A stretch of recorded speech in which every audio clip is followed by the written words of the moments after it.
د کهنه شربات د امریکا د فوجانو د یو داسې ګروپ نه کیږي کوم چې حکولیام د خپل مشرانو د حکمونو نافرمانی کوي. هغوی ته لس منټه مخکې حکم ملو شوی وي د جنګ اړخ ته لاړ شي، خو بدای حکم د عمل د کولو په ځای باندې ټول یو اړخ ته ګوري. دوست نومې سپی چې څنګه په شو ګوري نو په دې سره کمانډر سره ټول فوجان روان شي. دا د 1901 یادورو په دې وخت کې جاپان په فرهار بل نومي ملک باندې ناڅاپه حمله وکړه چې په دې سره امریکا مجبورن په جنگ کې ورننوتله چې د وجې په ټول ملک کې د فوجانو برتې شروع شوې. په دې کې دوست هم یې واغسته د کوم تعلق چې یو وړوکی غونډې ښار سره دغه ښځې د روانېدو نه مخکې دله خپل مذهبي کتاب ورکړ د کوم په لیدو سره چې د په زړو خیالونو کې ډوب شو او هغه وخت ورته رایاد شو په کوم وخت کې چې د په ورکوټوالي کې خپل ورور په جګړه کې په خښته داسې وهلی چې بېهوشه کړی او په دې سره د ځان سره واده کړې وه چې نن نه پس نه به زه چاته هم څه نقصان نه رسوم. دې واقعي د ده په ذهن دومره غلط اثر پرېښودلی و که اوس په چا دې وهه هم ته به ورته څه هم نه ویل. دې په ګاډي کې په دغه سوچونو فکرونو کې اخر کیمپ ته ورسي. دا داسې کیمپ و د کوم افسر چې په بدتمیزۍ او په بد اخلاقۍ مشهور و. په وړو وړو غلطو به سزاګانې ورکولې او کنځلې به ورته کولې. هغه دوی ټول میدان ته رایوځای کړي او د ټرین د شروع کولو دپاره ورته ووایي. د دې رویې دغه کسان دومره یېرولي وو چې ستړیوالي باوجود به څه هم نه شو ویلی. په اول ورځ د ټرین د مکمل کولو نه پس افسر دوی ته د خپل ټوپک د خوښولو دپاره ووایي چې ټول په خوشحالۍ ورمنډه کړي خو دوست په خپل ځای ولاړ دي. د افسر چې څنګه پاتې شوي ټوپک ته پام شي نو په غوسه کې په ده پسې ورشي او تپوس ترې وکړي چې په جواب کې دوی ورته ووایي زما دې څیزونو سره شوق نشته، په دې سره خو انسانان یو بل وجني. افسر دې خپل دفتر ته راولي چې هلته کې دوی ورته صفه ووایي زما فطرت داسې دی. د برتۍ په وخت کې ما د میډیکل والا د فوجي درخواست ورکړی خو هغوی زه په دې کې راباچولم. د کاغذونو په کتو سره د خبره واقعي رښتیا وخیږي. هغه ورته له ځان په باره کې دا هم ووایي زه ټوپک د سره په لاس کې هم نشم راغستی او نو د خالي پر ورځ باندې ټریننګ له راتلی شمه. د خالي ورځ زما د ارام ورځي. د دې پورېدو سره افسر ورپسې په خندا شي وي غم مه کوه د ډاکټر د معاینې نه پس د فوج نه به دې لرې کړمه. خو چې څنګه د فوجیانو ډاکټر د ده معاینه وکړي نو هغه ته په ده کې هېڅ قسمه څه بیماري په نظر رانشي او که د قانون مطابق که چېرې د ټریننګ مکمل کړو نو دی بیا په مکمله توګه باندې یو ښه فوجي جوړېدی شو. خو د کپتان په نظر کې فوج ته د داسې کسانو هېڅ قسمه څه ضرورت نه. د دې نه علاوه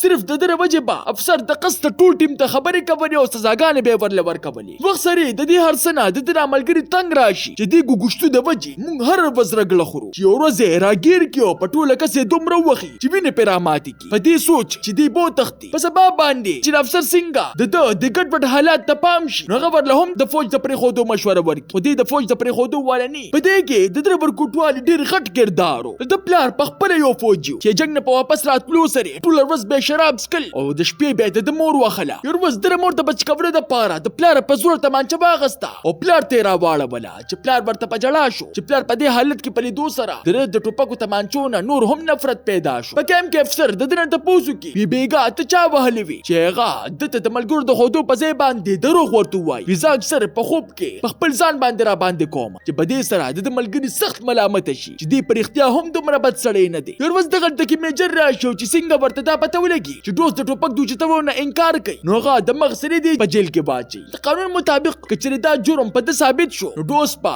ټول عمر دپاره دغلته کې قید و. د ده په هولو دپاره افسران دغلته کې راشي حتی چې ښځې هم راشي او ورته په ژړا شي وي هسې ټوپک په لاس کې راواخله بچ پشي. خو هغه د چا هم خبرې اورېدو ته تیار نه وي. ټوپک تبۍ راولي زه داسې چر هم نشم کولی. په دې کې د ده مقدمه شروع شي او جج د ده نه تپوس وکړي چې دې د خبرې د اړولو راوړلو په ځای باندې صفا ورته ووایي ما واقعي د ټوپک د اوچتولو نه انکار کړی دی. چې په دې سره جج فیصله وروي چې په دې وخت کې د دوست پلار ناڅاپه په وردۍ کې په عدالت کې را داخل شي او د جج مخې ته خط کېږدي او بغیر د څه ویلو واپس لاړ شي. د خط په کتو سره جج د خلکو د حیرانولو سره د ده د رهایۍ حکم ورکړي. په اصل کې د دوست پلار د خپل عزت د پروا کولو بغیر د خپلو مشرانو نه مدد غوښتلی چې شفارس د وجې ده له بغیر د ټوپکه جنګ له تلو اجازت ورکړه چې په څه سره د ده خوب پوره شو. د جنګ میدان ته په تلو سره ټول فوجیان په خپل منځ کې ګپې شپې لګوي. د دې نه خبره چې دوی جنګ له روان دي. هلته کې په رسېدو سره دوی ته د مړو فوجیانو ټک ټکونه ملو شي. دغه فوجیانو د کم په بدل کې چې دوی دغلته کې روان دغلته کې دوی ویني چې جاپانیانو د خپلو بیړو نه مسلسل بمباري شروع کړې ده. دوی د حکم ملو شي چې بره وخیجې او د بره نه حمله وکړي چې دوی په نمبر د غر سر ته وخیجي. بره ځای په ځای لاشونه پراته او هر خوا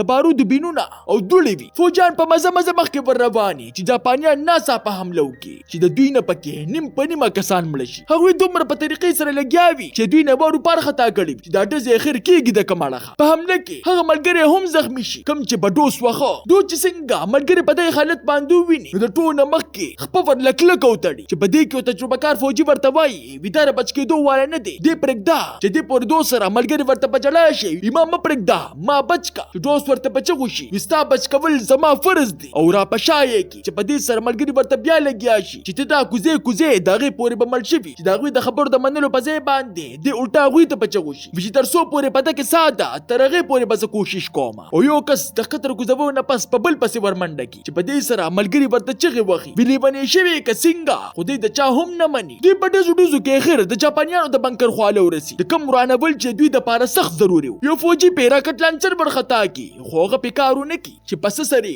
دوی پکې د بمونو بیګونه ورولي او په یوې لوی دماکې سره ختم کی په دې سره دوی ته دومره ډاډ ملو شي چې نیغ په جاپانیانو ورمنډه کی او د ټولو نه دغه ځای خالی کی خو د می په ځای باندې دوس په کسانو پسې ګرځي ولې چې بشمیره زخمیان پراتو په دې کې شپشي او دوی په خپل نه خبرې چې ما څومره خلک بچ کړل د مې د پاره دوی د سامنوي ملګری سره کینی چې نن دا غره ویا په مکمله توګه بدلوي یو وخت چې هغه به د بې عزتي کوله او اوس یې ورسره ګپ لګو په سبا باندې سم د سهاره جاپانیان جوابي حمله شروع کړي چې په تعداد کې د دوی نه دومره ډېري چې دوی پوهېږي نه چې څه ورسره وکړو د دوی مشرانو ته چې څنګه د حالاتو پته ولګي نو خپلو کسانو له په شا د تلو حکم ورکړي خو د دوی دشمن عام نو هغوی دوی تېښته ته هم نه پرېږدي که څوک په کوزېدل هغه به هم نه پرېښودل د ګولو باران شروع خو د دې باوجود داس د ملګرو مرسته نه پرېښوده په دغه ډزو کې د دوی بیګانې ملګري سام هم ولګي چې د ورتلو نه مخکې هغه مړ شي ښه په مړ لیدو سره د ده سترګو نه ورپسې اوښکې روانې شي خو د جنګ بېرحمه ماحول یې ژړا ته هم پرېږدي نه هغه ته نور ملګري رایاد شي او بغیر د سیارې د ډزو په منځ کې یو ملګري روباسي او په ډېره مشکله باندې په پړي باندې په څه زورونو ښکته کوزي او د تښتېدو په ځای باندې بیا په بل کس پسې راځي او تر دومره پورې خیال پې کوي چې د بچ کولو دپاره خپل ځان پې له پاسه ورچوي په دغه ټایم کې ده د شا د اړخه څوک اواز ورکړي شاته په کتو سره جاپاني فوج د دې زخمي کسانو لالۍ لګي چې دې منظر په لیدو سره د ده زړه مات شي خو بیا هم د ټوپک د روچتولو په ځای باندې د ده بل زخمي ملګري ته پام شو جاپاني فوج هم را روان چې د هغه د بچ کولو دپاره د پاسه پېښورې ورواړي او بیا په خپله د بچ کېدو دپاره یو مړ ملګري په ځان راواچوي جاپاني فوج چې څنګه د خواله راشي د شک د ختمولو دپاره دا کسه چاړو هغه غاړو باسي د هغوی په تلو سره ډاس زر ځان په کتو کې لګیا شي چې زه خو یې په چاړه نه یم وهلی چې ځان په روغه لیدو سره د سکون ساه واخلي او خپل ملګري د خاورو نه روباسي او دی هم د نورو په شان په پړي یې په مزه ښکته راکوز کړي فوجیان زخمي کسان هسپتال ته د وړو دپاره ګاډي راوغواړي د دې ناخبره چې دوی د بچ کولو والا څوک دی د دې افسران دومره سخت وو چې چاله به هم د بل کس د بچ کولو اجازت نه ورکوو چې زخمي فوجیانو د وجې نور کسان هم کمزوري کیږي بل خوا ډاس اوس هم د کسانو د بچ کولو په کوششونو کې لګیا وي چې جاپاني فوجیانو په نظر کې راشي او د مغزري په حرکت کې راشي خپلو زخمي ملګرو له د ځان د ورسولو دپاره سورنګ ته ورټوپ کړي چې جاپاني فوج ورپسې ګرنیټ ورولي خو په خوشقسمتۍ سره دې ته نه بچ شي په مخکې تو سره د جاپاني فوجیانو په حرکت پوه شي چې کله ته نه په یو ځای کې پټېږي او کله په بل ځای کې چې اخر د شپې په وخت کې بار ته روزي په دې سوچ چې هغوی به آرام کوي هغه یو فوجي له آواز ورکوي دې دپاره چې زخمي کسان ته نه بار کم هغه د کسانو په کوزولو دې حد ته ورسي چې زور پکې ختم شي تر دې پورې چې د ګرځېدو په وخت کې راغورځېږي او د پړي د وجې د لاسونو نه وینې روانې شي خو بیا هم هغه د حوصلې د بایللو واری نه او په دې خبره ځان له ډاډ ورکوي چې صرف